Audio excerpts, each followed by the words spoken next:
Do you trust your eyes? You look at a tree and see wood. You look at a leaf and see green. But sometimes, nature is telling you a lie. For the next 30 minutes, let the sound of the rain wash away the noise of the city. We're going to travel into the wild, where a secret game of hide-and-seek is happening right now. Are you ready to see the truth?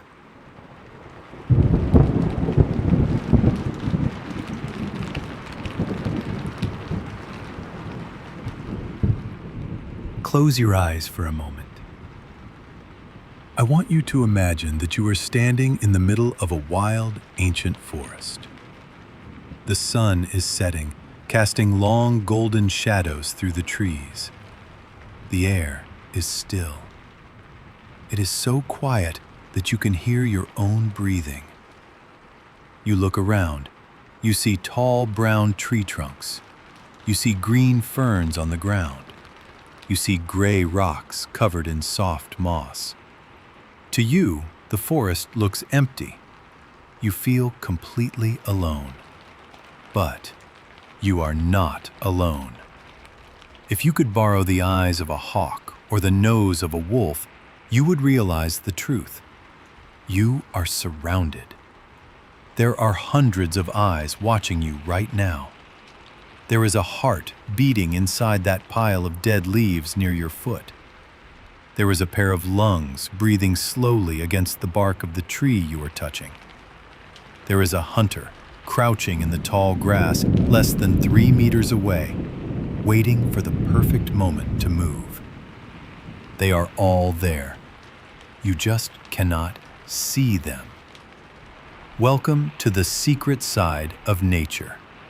We often think of the natural world as a place of bright colors, the blue of a peacock's tail, the red of a rose, or the orange of a tiger. We notice the things that stand out. But there is another side to nature. It is a world of shadows, secrets, and deception. It is a world where the most important skill is not to be strong or fast or smart. The most important skill is to be invisible. This is the art of camouflage. The word comes from an old French term that means to disguise. But for animals, this is not a game. It is not a costume party. It is the most serious challenge on Earth. Every day, millions of creatures wake up with one goal: to survive until sunset. For some, like the small mouse or the fragile insect, invisibility is a shield. It is the only thing stopping them from being eaten. For others, like the leopard or the python, invisibility is a weapon. It is the tool they use to get close enough to catch their dinner. Over millions of years, nature has become the greatest artist in history. It paints skin to look like rock. It shapes bodies to look like twigs. It even teaches animals to change their colors like performing magic tricks. In the next hour, we are going to explore this invisible world together. We will travel from the frozen snow of the Arctic to the colorful coral reefs of the ocean. We will meet animals that pretend to be monsters and monsters that pretend to be nothing at all. As we begin this journey, I have a question for you to keep in your mind. If you were an animal in the wild, which would you choose? Would you prefer to be invisible, or would you prefer to look dangerous? Now, let us step quietly into the forest and try to find the things that do not want to be found. Our first lesson begins with the simplest trick in the book. Chapter 1. Blending in. To understand camouflage, we must first look at the most common and perhaps the most beautiful trick in nature. It is called background matching. Let's zoom in on the tropical rainforest. Forget the trees for a moment and focus on just one single large leaf. It is bright emerald green waxy, and smooth. Sitting right in the center of that leaf is a green tree frog. But you do not see a frog. You only see the leaf. This little creature is a master of background matching. Its skin is not just green, it is the exact same shade of bright emerald green as the plants around it. Its skin even looks smooth and shiny, just like the wet leaves after a rainstorm. This is the first rule of camouflage. To hide, you must become the canvas. You must look exactly like the place where you live. For the green tree frog, this is a matter of life and death. Hungry birds are flying above, looking for a snack. Snakes are sliding through the branches, searching for a meal. But because the frog is the same color as its home, the predators look right past it. To them, the frog is just another part of the tree. But what happens when your home changes? What happens when the world around you does not stay the same color? Let's leave the hot green rainforest and travel to the top of the world. Let's go to the Arctic. Here, the wind howls, and the temperature drops far below freezing. In the winter, the world is pure white. The ground is covered in deep snow and ice. Here lives a timid, soft animal called the Arctic hare.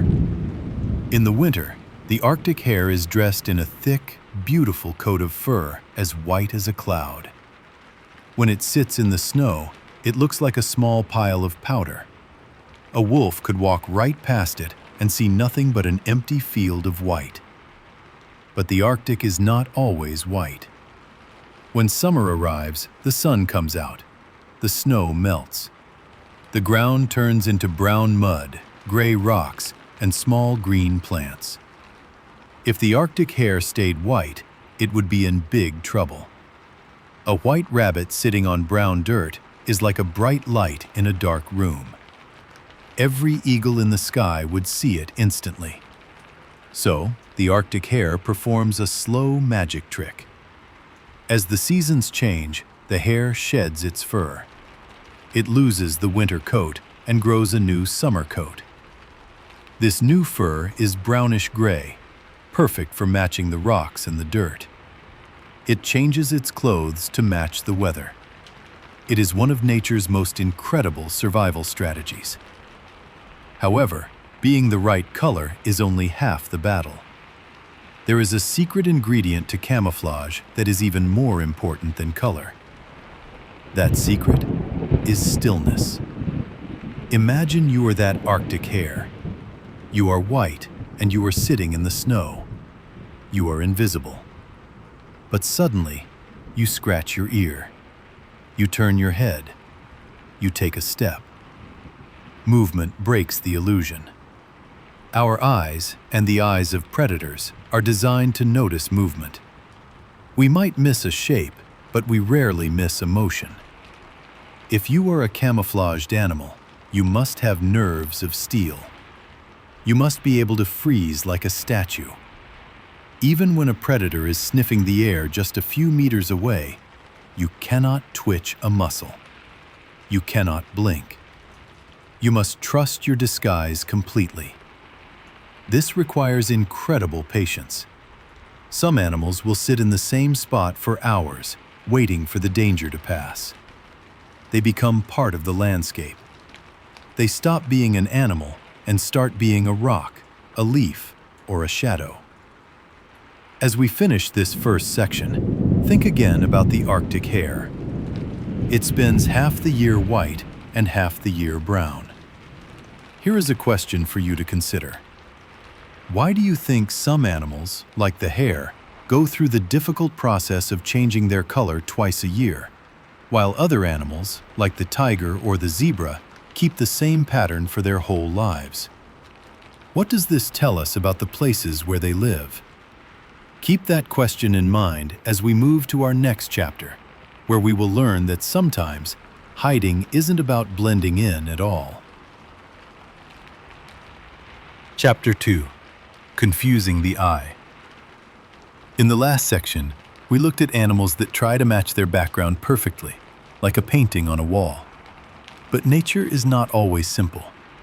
The world is full of messy shapes, moving shadows, and changing light.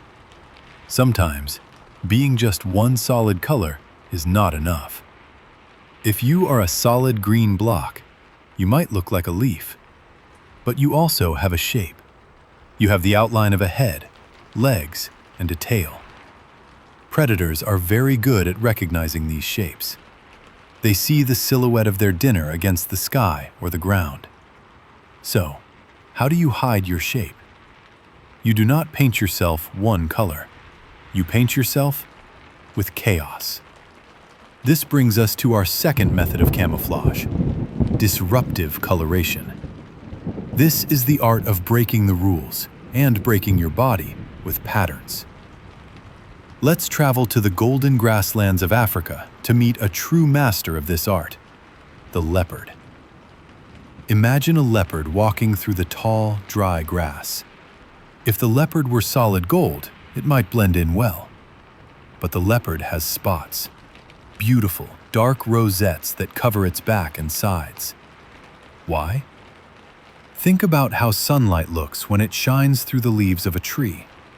It is not a solid light. It is a mixture of bright spots and dark shadows. It is dappled. When a leopard lies on a tree branch or hides in the bushes, its spots mimic these dancing shadows. To a gazelle walking nearby, the leopard does not look like a big cat. Its brain cannot connect the dots. The spots break up the outline of the leopard's body. The gazelle sees a patch of shadow here, a patch of light there, but it does not see the whole animal. The leopard becomes a ghost, hidden by its own spots, waiting for the perfect moment to strike. But patterns are not always about hiding in shadows. Sometimes they are bold, loud, and impossible to miss. Let's look at the most famous pattern in the animal kingdom, the zebra. For centuries, scientists were puzzled by the zebra. The African savanna is yellow, brown, and green. So why is the zebra black and white? It makes no sense. A zebra standing alone in a field is very easy to see. It looks like a target. But zebras do not like to be alone. They live in herds, large groups of hundreds of animals. And this is where the magic happens. Imagine you are a hungry lion. You are hunting a zebra.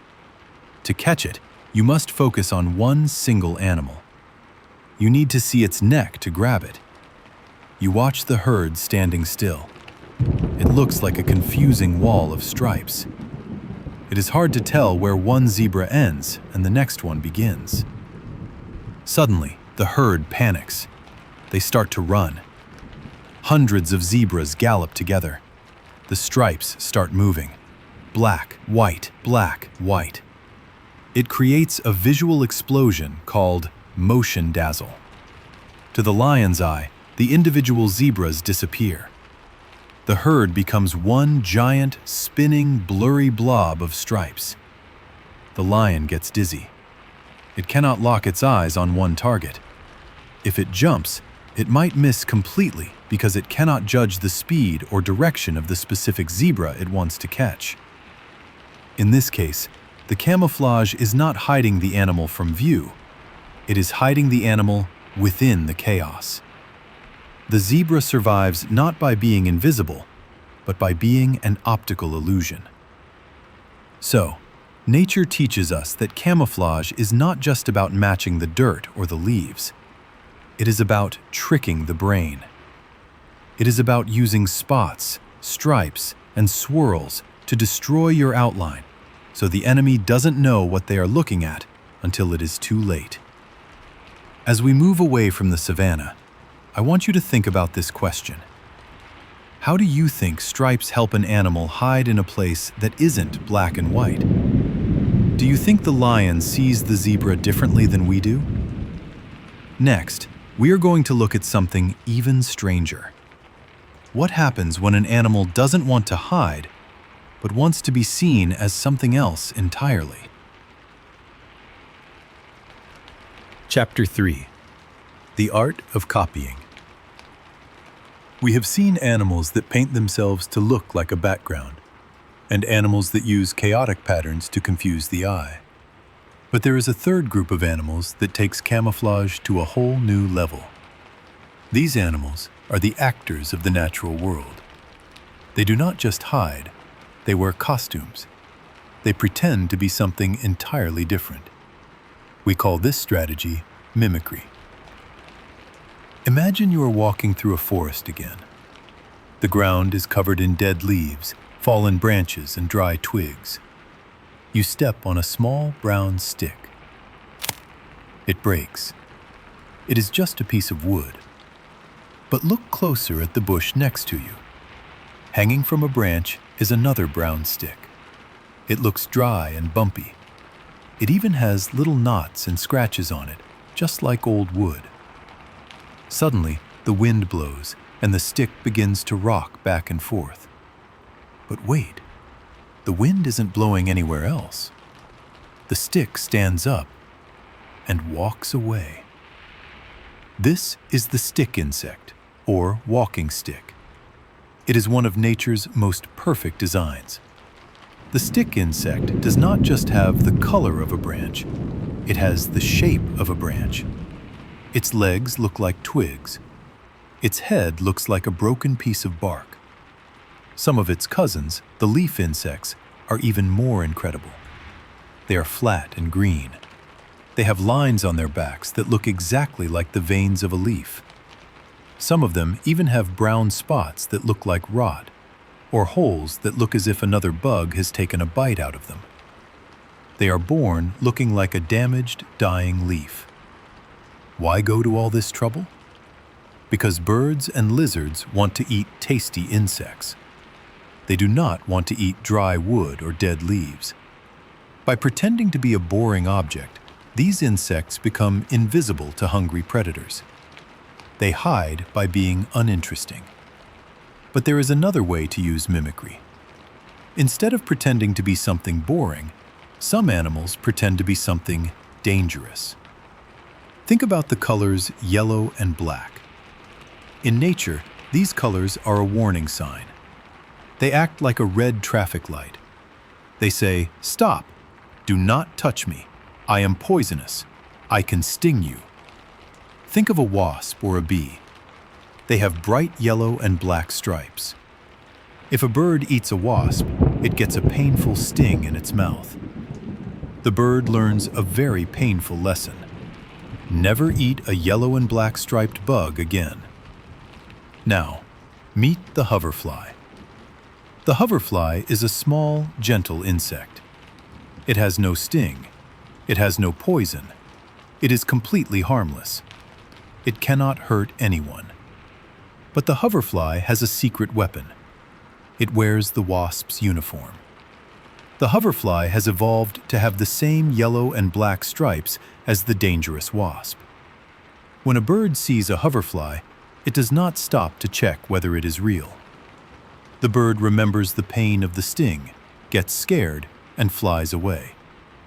The hoverfly is a liar. It survives on a bluff. It gets all the protection of being dangerous without doing any of the hard work of making poison. So nature offers two very different paths for these actors. You can dress up as a dead leaf and hope no one notices you. Or you can dress up as a monster and hope everyone runs away. So, which strategy would you choose? Is it safer to be a boring stick that no one wants to eat? Or a dangerous fake that everyone is afraid to touch? These animals change their shape to survive. But in our next section, we will meet the true magicians, animals that can change their color in the blink of an eye. Chapter 4. The Masters of Disguise. So far, we have met animals that are born with a disguise. The Arctic hare waits months to grow its white winter coat.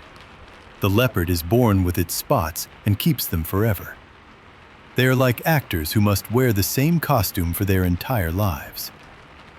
But imagine if you could walk into a room and change the color of your skin to match the blue walls. Then you step onto a red carpet and snap, your skin turns red. In the natural world, this superpower actually exists. It is called active camouflage. When we think of color-changing animals, everyone thinks of the same famous creature, the chameleon.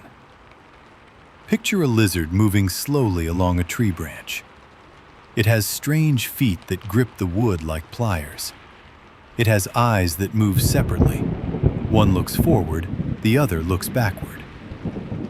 There is a popular story that if you put a chameleon on a chessboard, it will turn black and white like the squares. I hate to tell you this, but that is a myth. It is not true. Chameleons are artists, but they paint with their emotions. Yes, they use color to hide, but they mostly change color to communicate. If a chameleon is angry, it might turn bright red or orange as if to say, "Stay away." If it is cold, it might turn dark to absorb more heat from the sun. They wear their feelings on their skin. But if you want to see the true kings of camouflage, we must leave the land. We must dive deep into the ocean. Here, swimming among the coral reefs, live the cuttlefish and the octopus. These animals are soft. They have no shell to protect them. They are basically delicious floating snacks for sharks and dolphins. Because they are so vulnerable, they evolved a defense mechanism that feels almost like magic. Under their skin, they have thousands of tiny sacs filled with colored pigment. These are called chromatophores.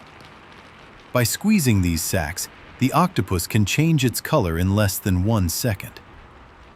Imagine an octopus gliding over yellow sand. Its skin is smooth and pale yellow.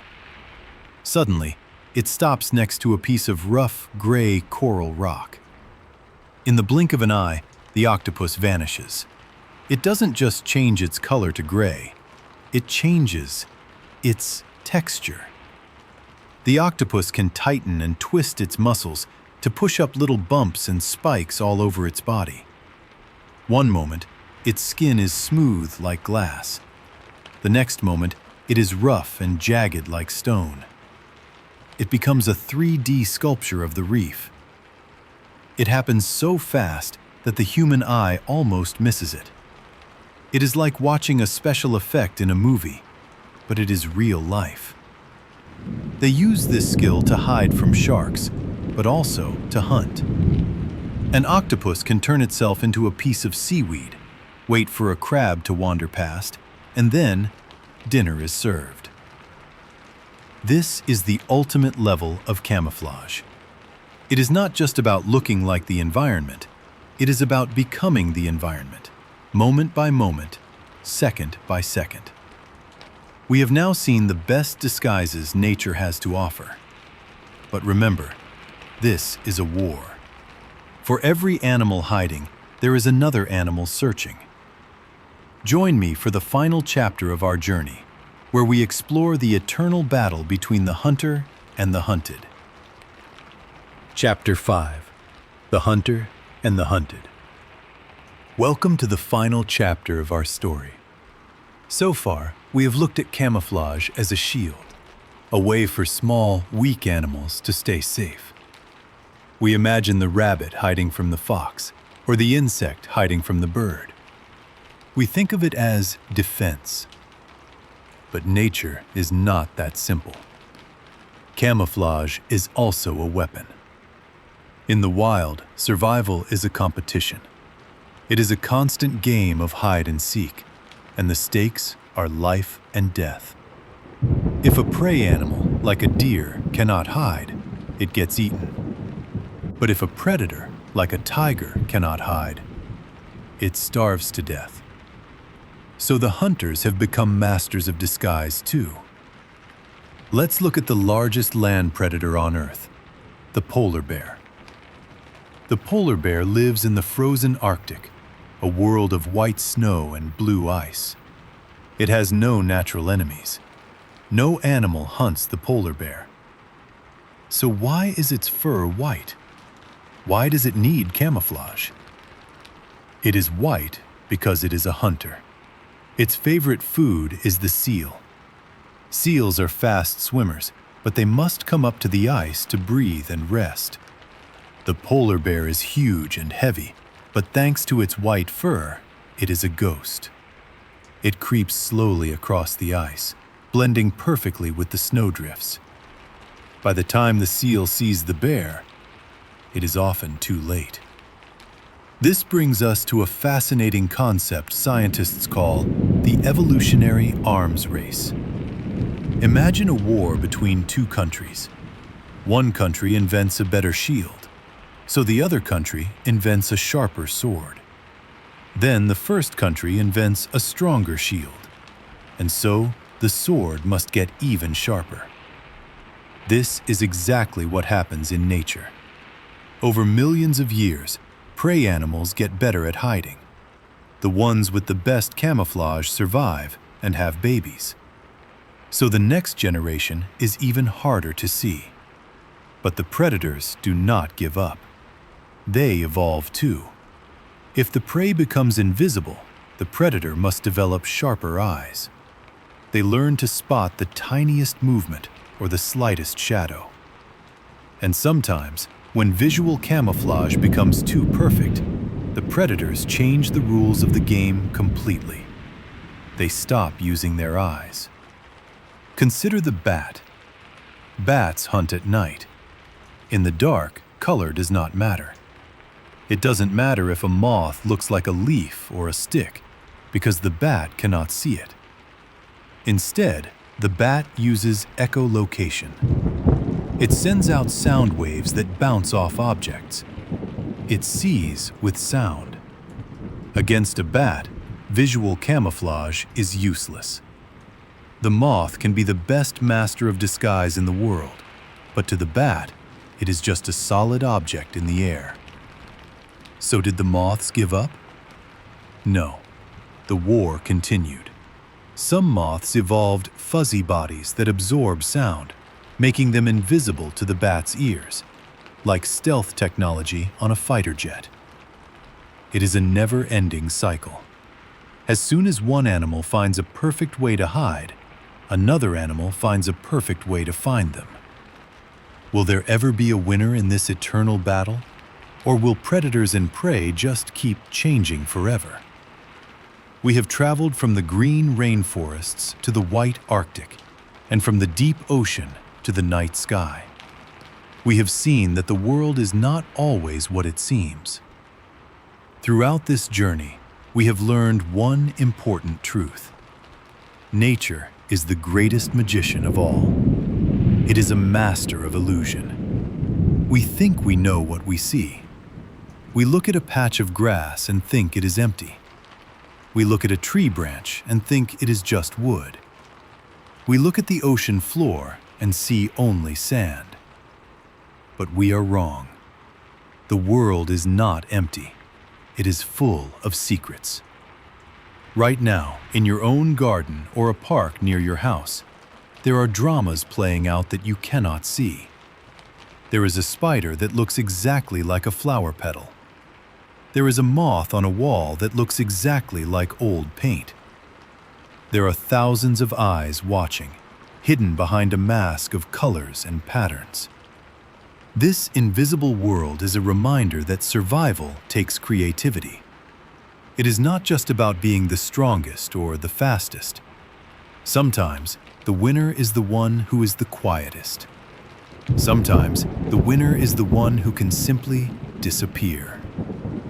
So the next time you step outside, I challenge you to look closer. Don't just walk past the old tree in the park. Stop. Look at the bark. Look at the shadows. Wait for a minute. You might see a piece of bark stand up and walk away. You might see a dead leaf open its eyes. The world is crowded with life, even when it looks quiet. You just have to know how to look. Thank you for listening to The Invisible World. And remember, in nature, seeing is not always believing.